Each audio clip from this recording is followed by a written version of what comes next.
Hello and welcome to The Top Story, a podcast with the headlines of the day from our correspondents around the world. I'm Qizhi.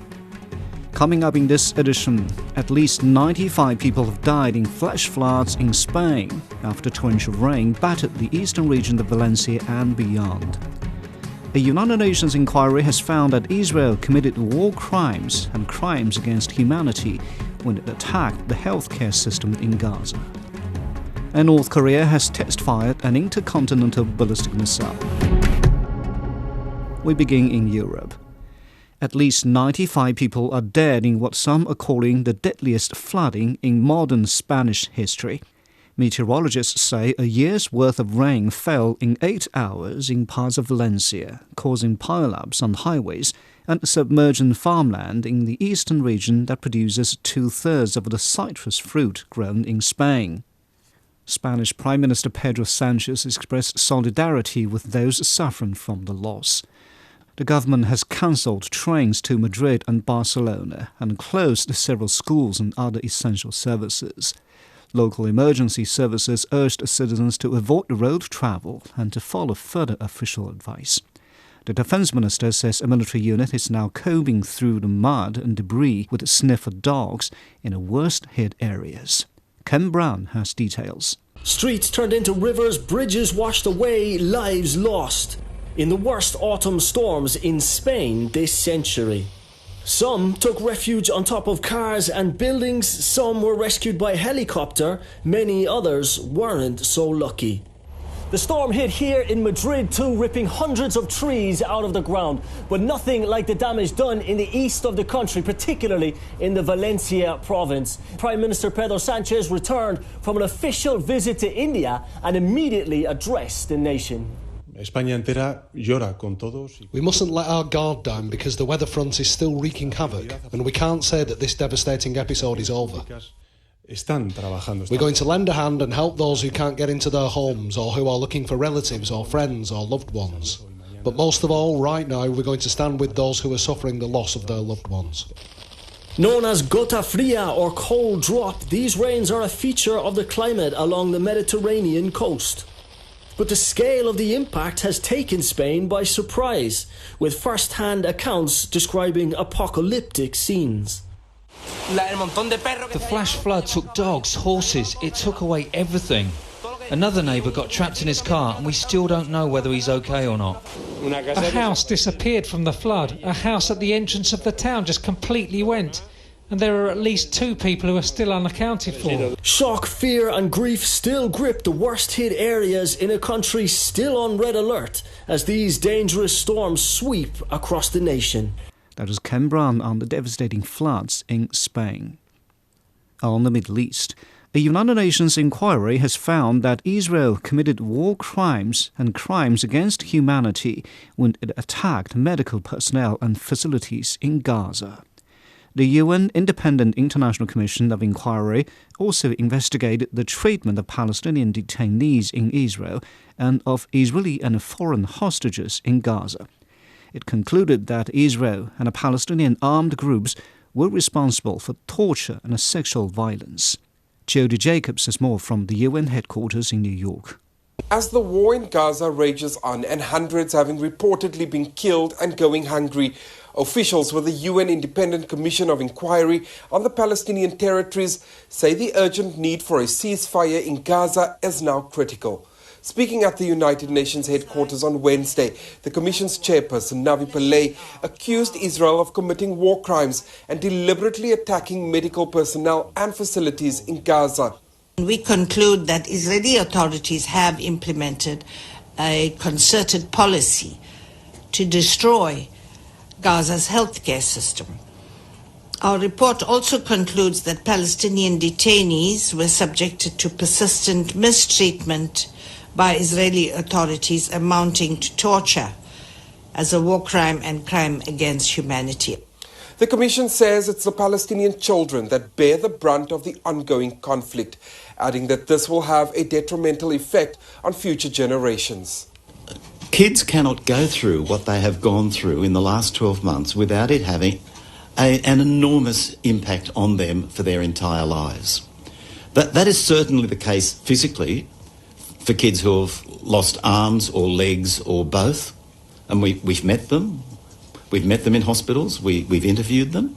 Tensions in the region have the UN extremely concerned as the northern part of the Gaza Strip continues to be largely inaccessible. There's been no humanitarian access for weeks. Genocide as colonial erasure. Francesca Albanese, the World Body's special rapporteur on the occupied Palestinian territories, also telling the General Assembly on Wednesday that the latest developments in Gaza reinforce her assessment that Israel is waging what she calls a genocidal campaign against the Palestinians. She has recommended the suspension of Israel's UN membership. Israel has called on Albanese to resign, calling her reports baseless and filled with lies. That was Jody Jacobs in New York. In the United States, the economy has consistently been the principal issue on the minds of American voters, with the presidential election just days away. A new survey suggests that many Americans are worried about their economic future, no matter which candidate wins. Corinna Mitchell spoke with a few voters in and around New York.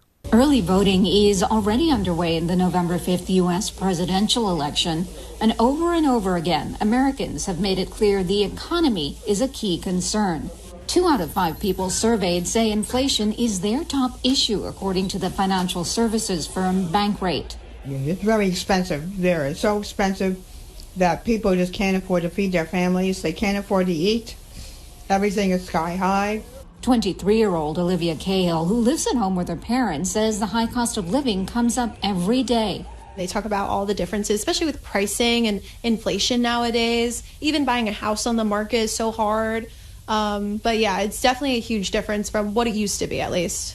After inflation, the Bankrate survey shows healthcare costs, affordable housing, and jobs are other top concerns for Americans heading into the election. Cahill, who recently earned her master's degree, says she's worried about her financial future. My biggest concern is the housing market, especially in New York, too, with such limited housing and the prices only going up and up and up. And it's going to be so much harder for people like younger people like myself. The survey finds many Americans have a negative view on the economy regardless of who wins the election. More than half, 55%, say it's headed in the wrong direction.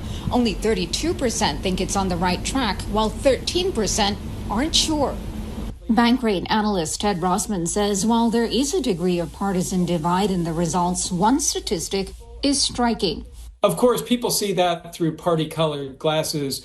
Concerning for Democrats, though, would be the fact that only about 1 in 4 independents think the economy's on the right track. Goldberg says overall she thinks Trump is the answer to Americans' economic problems. President Trump will be better because prices will come down. People will be able to buy a home. People will get jobs, feed their families. Everything will be safe. Joseph Mrabick from New Jersey disagrees, saying any economic relief a Trump administration delivers will be short-lived. Short term, yes. Couple of years, you get a windfall, get a couple of bucks, but a long term, ultimately, definitely Harris is going to be better. Whoever wins, Cahill isn't as optimistic. Overall, the way things are going, it won't make that much of a difference. I think we'll probably stay at this level in the economy. That was a report from New York about voter concerns ahead of the US presidential election. In Asia, Slovak Prime Minister Robert Fico is in China for an official visit until next week. China is expecting this visit to lift bilateral ties to new heights. Fico told the media in Slovakia that he believes his visit will bring new opportunities to the Eastern European country. Yu Yan has details. Prime Minister Fico is paying an official visit to China from this Thursday until next Tuesday. And during his stay, Chinese President Xi Jinping will meet with Fico and Premier Li Qiang and the chairman of the Standing Committee of the National People's Congress, Zhao Leji, will hold talks with him and meet with him respectively. And they will, of course, exchange views on bilateral relations and the issues of common interest. But this year also marks the 75th anniversary of the establishment of diplomatic ties between China and Slovakia. And earlier, China's foreign ministry said that China is ready to deepen its traditional friendship and mutual trust with Slovakia, promotes high-quality Belt and Road cooperation between the country and Central and Eastern Europe. Well, ahead of his trip, Slovak Prime Minister Robert Fico told the country's parliament that the trip was crucial. He said this is the most important trip he made in 2024, adding that not only because it would include a large discussion about the possibilities of a peaceful solution of the conflict in Ukraine, but above all, it will be about the strategic cooperation and looking for further opportunities for economic cooperation with China. Well, it's also worth mentioning that Slovakia was one of the 5 countries to vote against the EU's imposing tariffs on Chinese-made electric vehicles this October. So thus, many hope Fico's visit could help the two sides enhance mutual understanding while strengthening engagements to deal with current trade tensions. That was Yu Yan in Beijing. North Korea test-fired an intercontinental ballistic missile on Thursday morning. North Korean leader Kim Jong-un oversaw the launch and said the country will never change its stance of strengthening its nuclear arsenal. Jack Barton has more. Well, according to the Joint Chiefs of Military Staff here, the launch took place at 7:10 a.m. local time from an area around the capital, Pyongyang, and it flew at a very steep angle, almost vertical. They call it a lofted angle. And it flew about 7,000 kilometers in height and traveled about 1,000 kilometers coming down in the East Sea. So that's the furthest that any ICBM tested by the DPRK has ever flown. At a press conference, the Joint Chiefs of Staff condemned the launch, calling it a major provocation that threatened peace and stability on the Korean Peninsula. They speculated that it may have been to test a larger nuclear warhead or indeed multiple nuclear warheads. And they also said it may have been solid fuel. And solid fuel missiles are very hard to detect before they are launched, because this type of missile can be fired instantly from a hidden location such as a silo. But we've seen the DPRK using train carriages, all sorts of sort of camouflage to hide missiles before their test launches. That was Jack Barton reporting from Seoul. Now recapping the headlines, at least 95 people have died in flash floods in Spain after torrential rain battered the eastern region of Valencia and beyond. A United Nations inquiry has found that Israel committed war crimes and crimes against humanity when it attacked the healthcare system in Gaza. And North Korea has test-fired an intercontinental ballistic missile. And that's it for this edition of The Top Story, a podcast that brings you world headlines every weekday. For more news in politics, business, sports and culture, you can subscribe to the Beijing Hour, a one-hour podcast news magazine program. We welcome and appreciate all ratings and reviews. I'm Qi Zhi. Thank you for listening.